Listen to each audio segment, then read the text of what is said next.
When, in 2012, Mr. Toyota and Mrs. Subaru announced the arrival of their twins, GT86 and BRZ, the world rejoiced. Here were two cars designed not to save the planet, nor to take your entire extended family to the seaside in a modular lounge environment. No, they were designed to make you smile.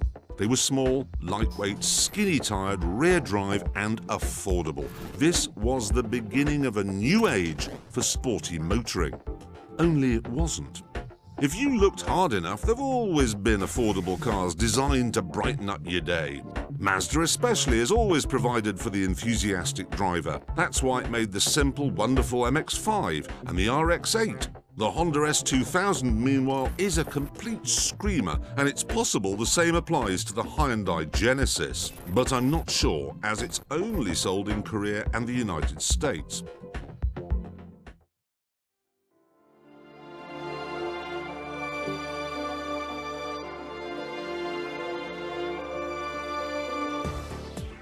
Back in the 1960s, when petrol was free, the recipe for making a sports car was very simple. You stuck a big engine in the front, and then you took it out again and replaced it with an even bigger one. But then, in 1973, the Middle Eastern men who made all the petrol decided they didn't want to give it away for free anymore. Fortunately, some clever men in Japan had a very wise idea. Instead of enormous engines, they would create sportiness by making their cars small and light, with small and light engines. It was a philosophy that produced affordable classics like the Toyota Sprinter Trueno GT Apex. Later, that same philosophy gave us the Mazda Miata, or MX-5. In fact, it's a philosophy that's still creating some of the very best drivers' cars out there. They might not be big, but they're often clever, and they will always put a smile on your face.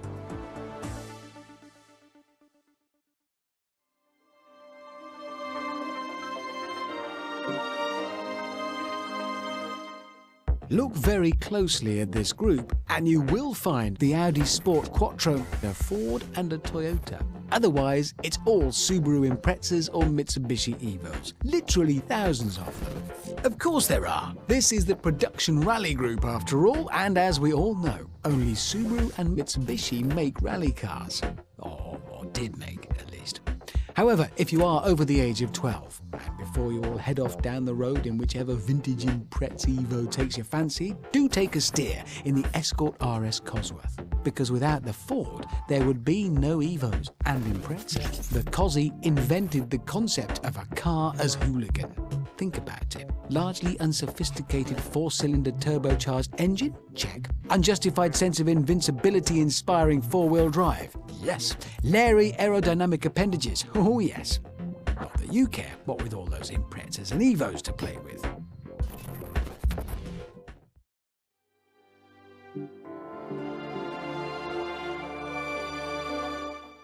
Here we come to the hot hatch group, and never underestimate how important hot hatchbacks are.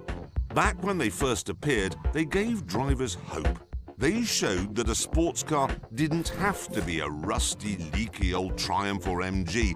It could be practical, convenient, and still amusing enough to give you cramp in your smile muscles. The hatches here are some of the best of the breed, starting with the excellent Ford Focus ST, which gives a textbook demonstration of how a hot hatch can be sensible every day, yet still give you kicks when you drive it like your trousers are on fire.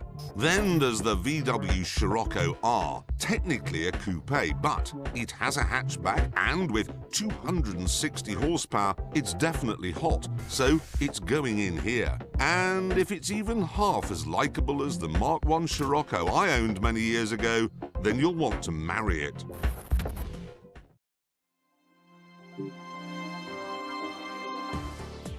You can pretty much carbon date a chap, or for that matter the right kind of girl, by their hot hatch of choice, like a first pin-up, a first LP, look that up if you're under the age of 30, or a first crush. Hot hatches are part of the fabric of us. Me, you, Clarkson, even May.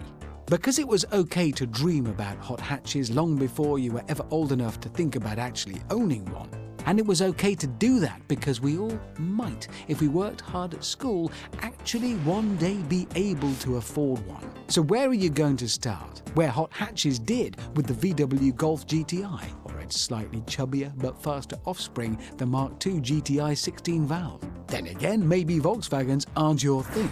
So there are Honda Civic Type Rs or a Renault Clio V6. But remember what I said. You can tell a lot about someone by the hot hatch that he or she craves.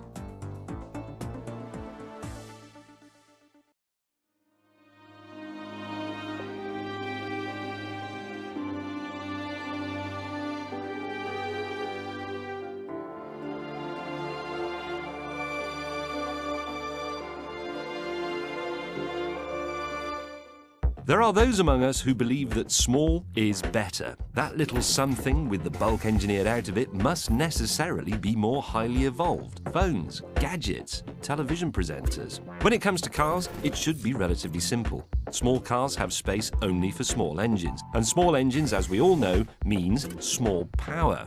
However, small can also mean nimble. There is simply less of the car to change direction, so it can do so more quickly. But here's your chance to decide for yourself, with some small cars with enough power to make them a lot more than merely entertaining. The Fiesta ST is one of the very best, as befits a car that's competed on the World Rally Championship. As of course has the Citroën DS3, though the Citroën, like the Fiat Abarth 500 SS, clearly feels the need to tell the world that with some frankly silly graphics. What is it that makes all things small need to overcompensate with an unnecessarily showy appearance?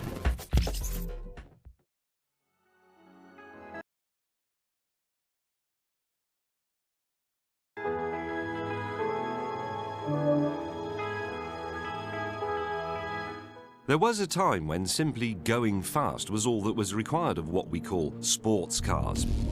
Not anymore, it seems. Today, a sports car needs to satisfy all our cravings, not just for speed, but for comfort, a sense of style, convenience, practicality, and above all, luxury. Would any of these cars be any worse for not being decorated with bits of dead animals and trees, or with offcuts from racing cars? I'm not so certain. BMW 3 Series you will see every day, not that it makes the M3 any less desirable, inside or out. While the Jaguar XKR S interior would not be out of place in an 18th century costume drama. But if rarity is in itself a luxury, try the Maserati Gran Turismo with its Ferrari-built V8, or the rare and underrated exercise in beating the Germans at their own game that is the Lexus ISF.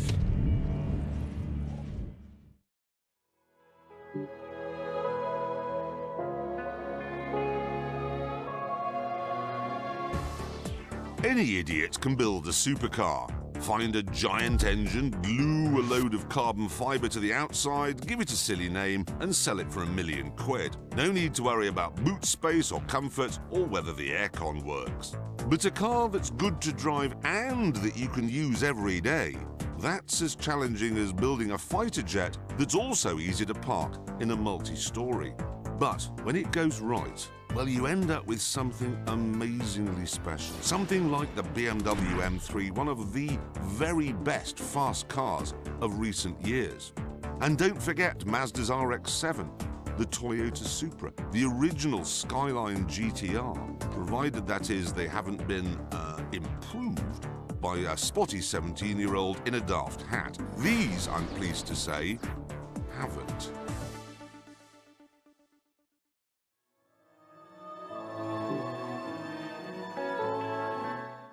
These are the barroom crooners of the supercar world, clothed in something approaching more like a classic tuxedo than something from the catwalk, and so just that little bit more everyday, but no less appealing for that.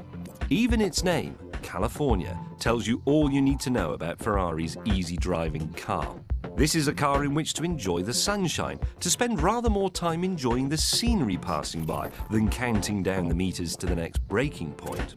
The AMG version of the Mercedes SLK and the BMW Z4 S-Drive have no rear seats, but do have engines of impeccable pedigree and rather nifty folding steel roofs. Not as rare as the Ferrari may be, but no less exciting. The Audi TT RS, meanwhile, is neither rare nor a convertible. It is, however, with its 2.5-litre, 5-cylinder Rally Quattro engine and 4-wheel drive, unquestionably exciting, but only when you want it to be, which is what this group is all about.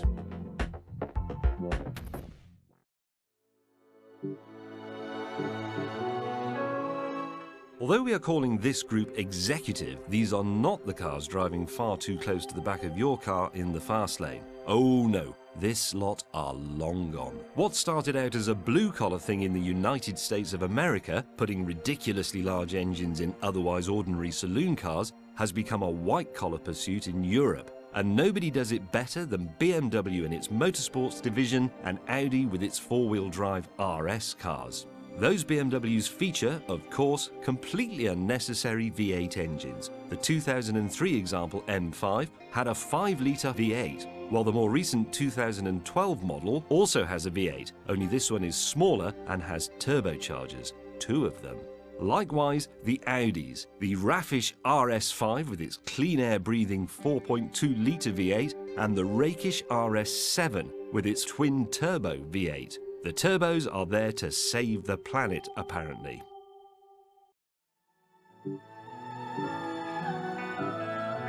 If you've tried the motley collection of American muscle cars from the 1980s and 90s in the other group, fast but flawed cars developed to put a shine on otherwise forgettable models, you'll know by now that sometimes more power isn't always enough. The latest breed of muscle car proves, however, that thankfully it usually is. The 2007 Shelby GT500 produces exactly 500 brake horsepower and drives better than a car costing less than $50,000 has any right to. Remarkably, the Mustang has rivals, and 2 of them are here.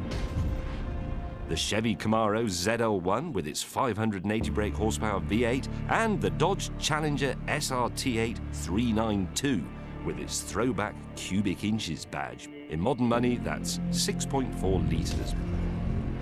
Drive them. Drive them all and take comfort in the knowledge that there are people out there, besides Clarkson, who will never believe you can have enough power.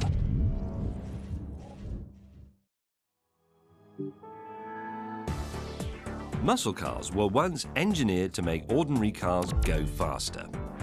Like men once went to the gym to make themselves go faster. These days, men who spend time in the gym and those shops where they sell milkshakes that make you look like Arnold Schwarzenegger are not doing it because they want to be better at sports, are they? They're doing it because they want their clothes to look too small for them. These muscle cars are more like modern muscle men, bulging in all the right places, but not necessarily any more sporting. The legendary Buick Regal GNX was at least NASCAR-derived and McLaren-engineered, but that didn't stop it having some interesting habits when driven hard.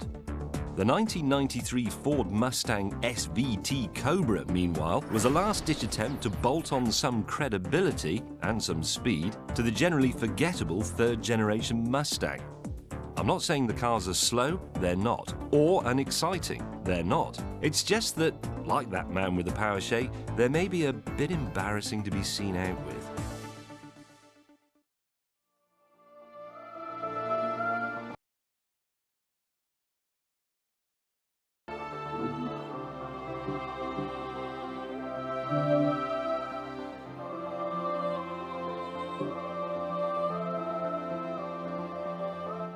At the turn of the century, Le Mans wasn't just a race you visited to watch Audi repeatedly walk off with the big trophy.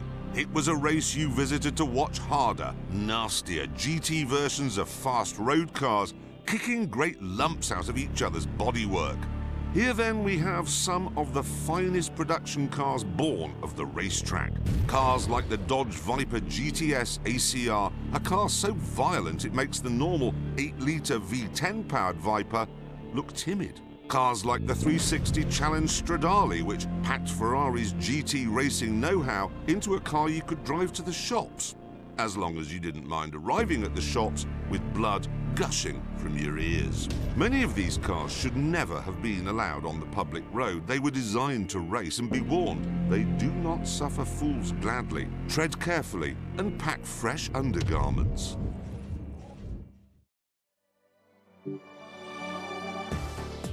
Men might not have been men in the 1980s, but the cars we drove, Testarossa, Countach, M1, even the names have enough testosterone to make you forgive the decade that taste forgot. In Europe, king of the hill was the 180-mile-an-hour Ferrari, the 512 TR, the second-generation Testarossa, with its vast air intakes chilling a 5-litre flat 12 engine that seemed to occupy acres of the back of the car, and also the road. Being fastest was, of course, the obsession in the me 1980s, and Lamborghini wasn't lying down. The LP 5000 QV was the final and fastest version of Countach, which started life back in 1974. The BMW M1 and Ferrari GTO, meanwhile, were the fruits of racing projects, though neither really ever got to compete. Sporting regulations were as flighty as fashion in the 1980s.